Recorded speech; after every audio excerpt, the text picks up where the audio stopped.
Okay, welcome back. Done this a couple times for a few cars. What I'm going to do on these Amazons, the gas pedal to the brake to the clutch, these two are fine, but here's the gas pedal with a pair of shoes on. Us big hoofed American people, I guess. I've had my shoes get stuck in here. This owner's had his shoe stuck in here. So what I'm going to do is I'm going to cut a spare pair. I'm going to cut these down off the center line here, 5.5 inches. Take these legs off.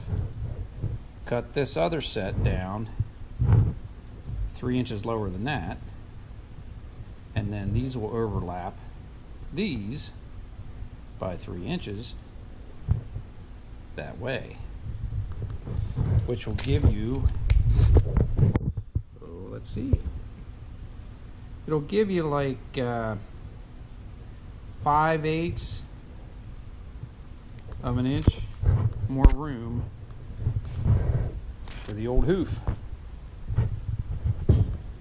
So I'll come back here as soon as I get them cut and welded and show you, and then I'll put them in the car and finish up the video. Okay, I'll be back. Okay, I'm back. Okay, I got the pedals moved over. When you do them this way, it moves them over to the left 5/8 of an inch. Now this car was an originally it was a automatic car. So the gas pedal, my shadow there. The gas pedal actually is over this way a little more, I think, in an automatic. I can bend it over there a little bit, I guess, straighten it up. But yeah, here they are. They're all Z'd out. I just put a nice little 45 on the ends there, just to make them look pretty. But, yeah, it really. Let's see.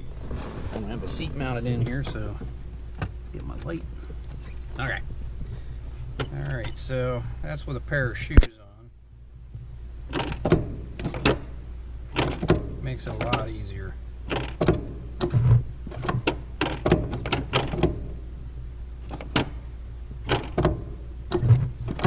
So that's how to give yourself a little more hoof room in a Amazon. Thanks for watching.